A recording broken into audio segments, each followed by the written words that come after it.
একটু আগে যেটা শুনতে পেলাম যে আমেরিকার সৈন্য যারা আছে তারা সমস্ত এই যে বুরুজ আল খালিফা, বুরুজ আল আরব, বড় বড় হোটেলগুলোতে নিয়ে এখন ঢুকে বসে আছে, এবং তারা অনেক জায়গাতে লাইট অফ করে দিয়ে বসে আছে সামান্য বাতি জ্বালিয়ে, যে কেউ যেন বুঝতে না পারে রুমে আলো জ্বলছে। কি পরিমাণ ভীতির ভিতরে আছে আমেরিকানরা ওখানে, চিন্তা করতে পারেন। বুটস অন দ্য গ্রাউন্ড, এতক্ষণ আমরা শুনলাম boots on the ground, boots on the ground, boots on the ground.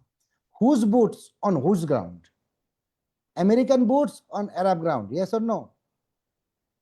আর কেউ থাকবে এই আরবদের জন্য যখন নামবে আমেরিকানরা, এই তথাকথিত আমাদের সৌদি ভাইয়েরা আর আরব আমিরাতের ভাইয়েরা, তারা কোন দিক দিয়ে পালাবে সেটা দেখবেন আপনারা, কখন সমস্যাটা তখনই দেখবেন যে ওরা মোটেও দাঁড়াবে না।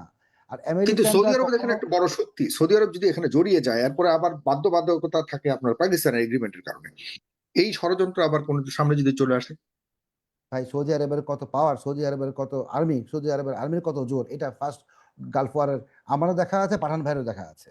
তখন ওদেরকে আমেরিকানরা ট্রেনিং দিচ্ছিল এই বড় রাইফেল নিয়ে, এই এত বড় ভুড়ি নিয়ে দৌড়াচ্ছে, we will fight for our country, will fight for our country বলে দুই দুই ঘুরান মেরে মাথা ঘুরে পড়ে গেছে। এটা হচ্ছে সৌদি আরব আর্মি। হ্যাঁ, এইসব বড় বড় কথা বলে তো লাভ নাই। যা যুদ্ধ করতে আসবে নিজের দেশের স্বার্থের জন্য, তেলের জন্য, যা কিছু আসবে আমেরিকানরা আসবে। আমেরিকানরা আসার পরে এই যুদ্ধ, এখনো বলা হচ্ছে এটাকে যুদ্ধ, বলেছেন যুদ্ধ না, এটা তো অপারেশন। আমেরিকানরা বাকি প্রশ্নের উত্তরটা পাঠান ভাই এখানে দিবে। এটা পুরা জিনিসটাই তো অপারেশনের নামে হচ্ছে, কারণ যুদ্ধ বললে আপনার কংগ্রেসের অ্যাপ্রুভাল নিতে হবে, সিনেটের অ্যাপ্রুভাল নিতে হবে। ডোনাল্ড ট্রাম্প সাহেব এটা নিয়েছেন? নেন নাই। এবং এই যখন এই অপারেশনটা শুরু হয়ে যাবে, তখন যদি এটা আউট অফ হ্যান্ড হয়ে যায়, এটা সবকিছুর বাইরে, নিয়ন্ত্রণের বাইরে হয়ে যায়, এটা ফুল সুইং ওয়ার হয়ে যায়, এমনকি আমি মনে করছি না কোনো নিউক্লিয়ার ইউজ হবে, কিন্তু নিউক্লিয়ারের কাছাকাছি যদি কোনো কিছু চলে যায়, আমরা এখনো জানি না ইরানের কাছে কি আছে, এখনো জানি না। যেটা একটু আগে যেটা শুনতে পেলাম যে আমেরিকার সৈন্য যারা আছে তারা সমস্ত এই যে বুরুজ আল খালিফা, বুরুজ আল আরব, বড় বড় হোটেলগুলোতে নিয়ে এখন ঢুকে বসে আছে, এবং তারা অনেক জায়গাতে লাইট অফ করে দিয়ে বসে আছে সামান্য বাতি জ্বালিয়ে, যে কেউ যেন বুঝতে না পারে রুমে আলো জ্বলছে। কি পরিমাণ ভীতির ভিতরে আছে আমেরিকানরা ওখানে, চিন্তা করতে পারেন। আর অন্য আমেরিকানরা এসে ওখানে যুদ্ধ করতে আসবে না, আর কাজ পায় না ডোনাল্ড ট্রাম্প? বলেন ভাইয়া। এইগুলো তো অবাস্তব কথাবার্তা। পাঠান ভাই, টেক ওভার ফ্রম হিয়ার। তাহলে আপনি মনে হচ্ছে, আমি ওই যে সশস্ত্র গোষ্ঠীগুলি এবং তাদের ভূমিকা কিভাবে দেখেন জনাব ইফতিখার আহমেদ মিঠু? তারাও কি আসলে সশস্ত্র গোষ্ঠী যেগুলো হিজবুল্লাহ থেকে শুরু করে, আবার এদিকে লেবাননে হিজবুল্লাহকে কিন্তু ব্যস্ত রেখেছে, ইসরায়েলেরও তেমন সৈন্য সংখ্যা নাই এদিকে, তাহলে সবকিছু একটু গোলমেলে অবস্থার মধ্যে আমি দেখতে পাচ্ছি। এবং পাকিস্তানের উপর আপনি কতটা আস্থাশীল হতে পারছেন? পাকিস্তান একটা, আসলে আমি তো বলতে পারছিলাম না কথাটা। পাকিস্তানের সাথে আরব দেশের যে ডিলটা হয়েছে সেটা কিন্তু একটু টেকনিক্যাল ব্যাপার স্যাপার আছে ওখানে। সৌদি আরব যদি আক্রান্ত হয়, পাকিস্তানি সৈন্যরা অবশ্যই ঝাঁপিয়ে পড়বে মক্কা মদিনা রক্ষার খাতিরে, কিন্তু মেইনলি হচ্ছে এটা আসল জিনিস। কিন্তু তারা কোনো মুসলিম দেশকে যদি সৌদি আরব আক্রমণ করে, বা একজন মুসলিম ভাইকে মারার জন্য আরেকজন মুসলিম ভাইয়ের জন্য কিন্তু পাকিস্তান দাঁড়াবে না। এটা কিন্তু ওদের কন্ট্রাক্টে আছে, এটা কিন্তু কেউই বলছে না এখানে। সুতরাং এখানে কি আপনি ভাতৃ যুদ্ধ করবেন? একজন ভাইয়ের সাথে আরেকজন ভাইয়ের সাথে যুদ্ধ করাবে? তবে হ্যাঁ, এটা তো অনেক ট্রিক খাটানো হতে পারে, হয়তো বলতে পারেন যে কমপ্লিটলি না, আমরা শিয়া, ওরা সুন্নি, সুতরাং সুন্নিদের এগেনস্টে আমরা ফাইট করতে পারি, শিয়াদের এগেনস্টে আমরা ফাইট করতে পারি। কমিউনালিজম এখানে আনতে হবে আপনার, যেটা আনা সম্ভবপর না, কারণ পাকিস্তানের সাবস্টেনশিয়াল অ্যামাউন্ট কিন্তু শিয়া আছে, এটা মানতে হবে। কিন্তু পাকিস্তানে কিন্তু কমিউনাল রায়ট শুরু হয়ে যাবে, সেদিক দিয়ে মনে হয় না শাহবাজ শরীফ একটা রং মুভমেন্ট করবে। আর কিন্তু শাহবাজ শরীফের সাথে বা পাকিস্তান তো যুক্তরাষ্ট্রের কথার বাইরে কি যাওয়ার কোনো সুযোগ আছে, বা সেই ধরনের তাদের সেই পাওয়ার আছে বলে কি মনে করেন? না যে না না, শাহবাজ শরীফ যুদ্ধ মানে শাহবাজ শরীফ ডোনাল্ড ট্রাম্পের অত্যন্ত প্রিয় পাত্র। আঙ্কেল স্যামের ব্লেসিংই শাহবাজ শরীফের রিজিম এখনো ঠিকই আছে। দেখেন আপনি কোথাও ইমরান খানকে দেখতে পান? আজকে ইমরান খান থাকলে হয়তো ইতিহাস অন্যরকম হতো, কিন্তু দুর্ভাগ্যবশত উনি এখন পাওয়ারে নেই, এবং দেখা যাক কখন কি ঘটে। তবে আমার মনে হচ্ছে সামনের দিনগুলোতে এই যে আপনার এই যে ওই যে বলতাম যে আমি মানডে মানডে পাঠান ভাই মানডের কথা, হ্যাঁ, এখন অলরেডি তেলের দাম বাড়তে শুরু করেছে। কতটুকু কি বেড়েছে সবকিছু এটা পাঠান ভাই এখন এক্সপ্লেন করবে। Floor is yours brother, go ahead. জি, ধন্যবাদ আপনাকে। পাঠান ভাই কিছু বললে শেষ করবো। প্রিয় দর্শক, অনুষ্ঠানটিকে শেয়ার করবেন খেয়াল করে। পাঠান ভাইয়ের কথা শেষ। দেখেন, আজকে যে অবস্থা, এই 20% যে হরমুজ প্রণালীর ওয়েল সাপ্লাই, সেই ওয়েল সাপ্লাইয়ের ইম্প্যাক্টটা সারা বিশ্বের প্রতিটা দেশেই এখন নাড়া দিয়েছে। মোস্ট অফ এশিয়ান কান্ট্রিতে রেশনিং হচ্ছে যে এত ব্যারেল এত গ্যালনের উপর আপনি কোনো গাড়িতে নিতে পারবেন না। এমনকি তার এফেক্টটা আমাদের দেশেও এসে পড়েছে। শুধু এটা না, ইউরোপিয়ান কান্ট্রিগুলা বলছে যে আমাদের আর মাত্র 1 সপ্তাহের যে রিজার্ভ আছে সেই 1 সপ্তাহ পর্যন্ত চলবে, কিন্তু বিভিন্ন প্রপাগান্ডা বলছে যে আমাদের এনাফ তেল ইন্টারন্যাশনাল ওয়াটারে, মেরিটাইমে আমাদের আছে। কিন্তু আমার বাস্তবতা হলো এই যে ইউরোপের বিভিন্ন কান্ট্রি বলছে is about week, not weeks. তো দিন কয়েক দিনের ভিতরে এটা এমন আকার ধারণ করবে যে তখন বলা যাচ্ছে না যে কি হবে মানুষের, জনগণের যে চাওয়া পাওয়া।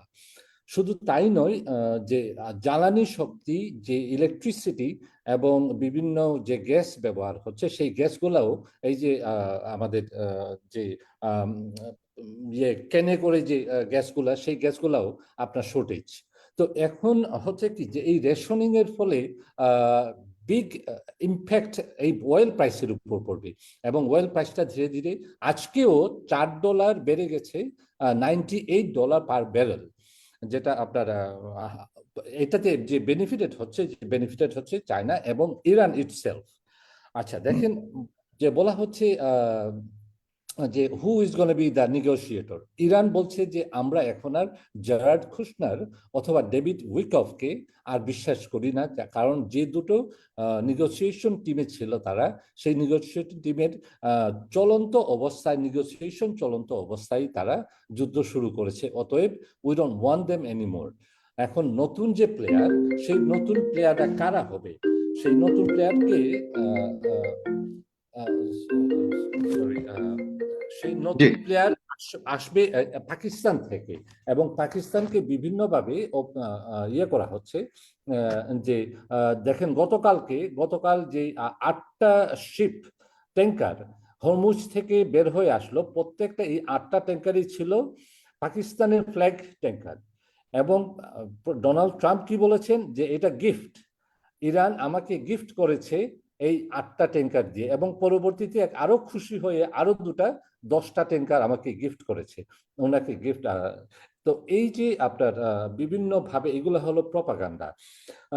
দেখেন, ন্যাটো এবং ইউরোপিয়ান ইউনিয়ন মোটেও খুশি নয় ডোনাল্ড ট্রাম্পের প্রতি, নট আমেরিকার প্রতি তাদের অগাধ শ্রদ্ধা আছে, কিন্তু ডোনাল্ড ট্রাম্পের প্রতি, তার কারণ হলো যে ডাচ আপনার ডেনমার্কের গ্রিনল্যান্ডকে দখল করার জন্য যে থ্রেট ছিল, সেই থ্রেটের জন্য ন্যাটো দেশভুক্ত যতগুলা দেশ, সব দেশকে ডোনাল্ড ট্রাম্প কিন্তু থ্রেট করেছেন যে আমি মনে রেখেছি কে কোথায় আমাকে কি করেছে, আমার ডাকে কে সাড়া দিয়েছে, কে সাড়া দেয় নাই, এইটা আমি ভবিষ্যতে আমি প্রমাণ করব।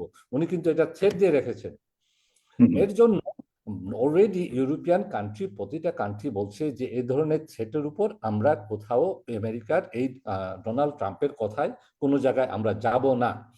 তো ভবিষ্যতে যতটুকু আজকে পর্যন্ত এই অবস্থায়, কিন্তু একা একা শুধু ইসরায়েল এবং আমেরিকার যে বুটস, এই বুটসটা ইউএইর এমন হরমুজ প্রণালীর এমন একটা ন্যারো পয়েন্টে, এক পাশে হলো ইউএই, আরেক পাশে হলো ইরান। তো এই পাশ থেকে বুট দিয়ে, এই যে আপনার সৈন্য দিয়ে এটাকে কন্ট্রোল করার আমার মনে হয় যে যতটুকু একমাত্র এই একটা অপশন আছে খোলা, যে এই পার থেকে, পশ্চিম পার থেকে, আপনার হরমুজ প্রণালীর পশ্চিম পার থেকে এটাকে কন্ট্রোল করা, আর যদি কোনো ধরনের অ্যাটাক আসে তখন একটা ম্যাসিভ অপারেশনে যাওয়া। আমার মনে হয় এটাই হবে অপশন।